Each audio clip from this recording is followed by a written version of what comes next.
All right, lesson 36, exponential and logarithmic functions. So what do we want you to be able to do by the end of today? You can explain the properties of exponential and logs.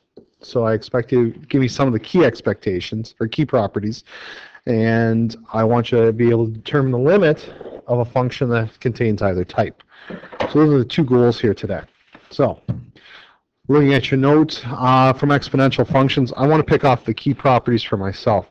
So hopefully from the previous grade 12 course, you remember an exponential either look like this or it's going to look like this. I'm only talking about a base exponential here.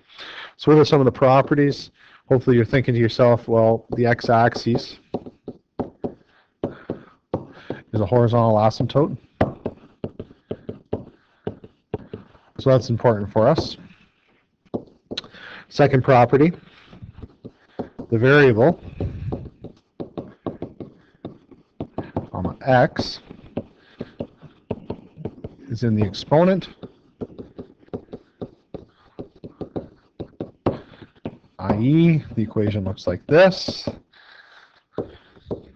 Third property, and again this is for the base function, graph always passes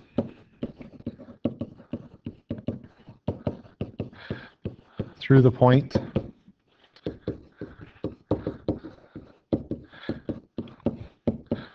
zero, 1.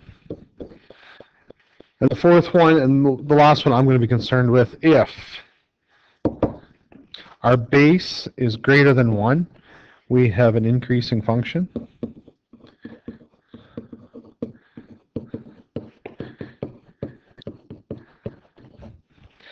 If we have a value between 0 and 1 for base, we have a decreasing function. And that refers to the slope of the tangent line. That's how you determine that. This is also known as, over here, we call this type of curve growth. So exponential growth in biology, bacterial growth. Okay. Here we've got decay. So if we're talking about radioactive material, okay, some of the business peoples in here are going to know it as depreciation. Okay, when you're looking at buying a product. And that's all I really want you to remember. Those are the keys for us in this particular section. Now, limits of exponential functions. We already went through limits of the exponentials, so I'm just going to quickly put those back up there. So there's two cases, if you remember. B greater than 1. So what's the limit as x approaches infinity for the function b to the exponent x? And if I go back a page, we can see that if it's greater than 1, we're looking at this graph right here. So greater than 1, the y values are increasing forever. We can't put a finite value on it. So we say that it is approaching the term infinity. All right. What about going the other direction? What happens when the same function approaches negative infinity? So the x values are getting really small. Again, we already talked about or mentioned that the x-axis is asymptotic. So that would mean that as we go to negative infinity, we can expect this limit or the function to approach a value of 0. Looking at the partner to this, a base value between 0 and 1, the limit as x approaches infinity for b to the x. So now we're looking at the second graph from this page, and you can see it's basically the reverse here. Okay? As we go to infinity, or on the positive x-axis, it's approaching 0. So we end up with this being 0, and the partner to that, the negative infinity, approaching infinity itself. So there are limits when we're dealing with exponential functions. The bottom of the page, we talk about the relationship between exponential and logarithmic. So you did this last semester in your advanced functions course. So we know that the inverse of that function becomes x equals, b always remains as the base, of our y value. So there is the relationship that exists or ties exponential and logarithmic functions together for us. Laws of logarithms. Talk about the key logarithm laws here. And again, this is going to be it's going to be more important in the next day. But if you have multiplication going on in the argument, you can rewrite it as log m plus log n. We have our quotient rule, m over n. And in this case, you can write it as log m minus log n. Power of powers, so log m to the exponent n. That exponent goes out front and becomes a coefficient now for the logarithm. And this would have been proven to you in the other course, so I'm not going to go through and show the proofs for this. So if you're wondering why, I can answer that in class, but I don't want to take up time during this video to help you out with that. All right, so if you do want to see where it comes from, just ask in class. Now, some of the basic ones, this would have been where you would have started. So what happens if you have log base b, b to the x? Well, the answer here is that it's just x, because what you're doing is you're undoing their inverse operations. So you are taking the log of an exponential. It's like taking the square root of a square. They undo each other, so that's why that exponent ends up being an x. Now, this next one, I'm just going to rewrite it. It doesn't type out very nice.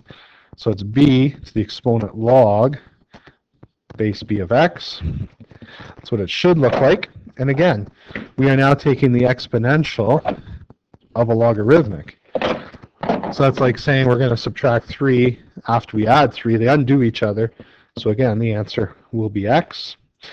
And finally, if you take the log, doesn't matter the base of 1, it will always be 0. And that's an easy one to show. Because if I rearrange this, it turns out to b to the exponent 0 equals 1, which we know from grade 9. So those are your 7 key properties, or 6, depends on the teacher you had last in that previous course, as to how many rules there are. But those are the key ones that you should be aware of. Which leads me to logarithms and properties of logarithms. So a very, very similar approach as to what we did with the exponential. And you got to forgive my graphic talents here. That one I can do a little bit better maybe. There we go, something like that. So what are the properties of our logarithmic functions?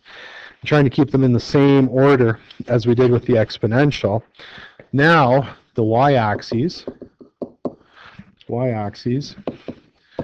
is a vertical asymptote.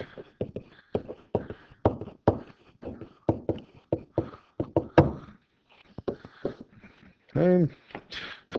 The variable x is located in the argument.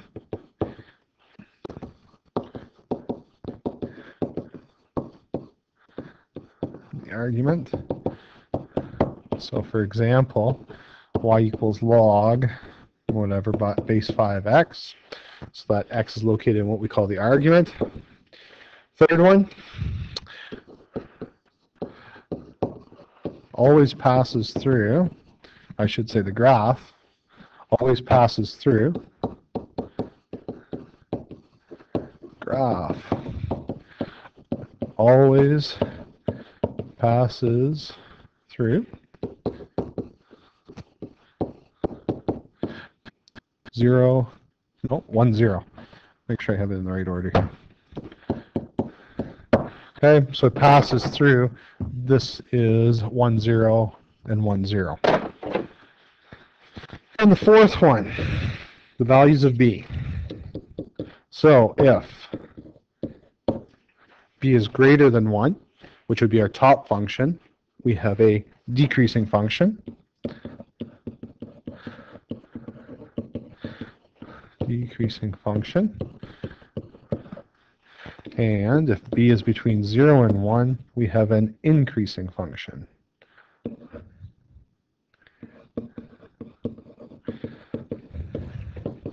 And that, again, that relates back to the slope of the tangent line as we move away. All right. This again, it holds true. We still have what we call growth here, logarithmic growth, and here we have logarithmic decay. And we got some applications where you get to see where each of those comes into play. All right, so I get one more in here maybe. So limits for logarithms, and again, it's just using a graphical approach. This is new, but if we look at a previous slide, when b is greater than 1, whoops, going the wrong way here, we can see that for b greater than 1, so in this case, it's going off to infinity even though it's getting slower and slower as it reaches it. And having trouble with my direction. Here we go. So b greater than 1. So the limit as x goes to infinity for the logarithmic function, log base of x, and that's going to equal, or it's going to head to infinity. The limit as we go to negative infinity. Well, actually, that's not true, right? If we look at the graph, it's not going to negative infinity. It's never even going to get close to negative infinity because of that vertical asymptote. So actually, it's as it approaches 0. So the limit as x approaches 0 for that logarithm, log base b of x, it's going to go to negative infinity. All right, because it's heading down the y-axis. Now, for 0, when we have a fractional base, as it approaches infinity, again, if you look at the graph, it ends up being the reverse of our previous situation. It goes to negative infinity, and actually it won't be to let me just double check. Oh yeah, positive infinity. So if we go to positive infinity, it's going to go to infinity, that's right. And again, the limit, or negative infinity, I should say, it approaches 0. It can approach negative infinity. We see that it's actually going to positive infinity. So I'll put the plus sign in just to emphasize that. And you just look at that from the graph. All right. What else do I have here? Changing base. This is just a review. We don't actually have to worry about it in this course. But if you want to calculate log base 720, remember from your previous course, you just write it as log of base 10, which is what your calculator uses, divided by log base 10 of 7, and it'll give you the same value. All right. I'm going to leave it there before we move on to the next segment of the note, but we have the properties of exponential and logarithmic taken care of. So now it's moving into looking at derivatives and limits for those exponentials.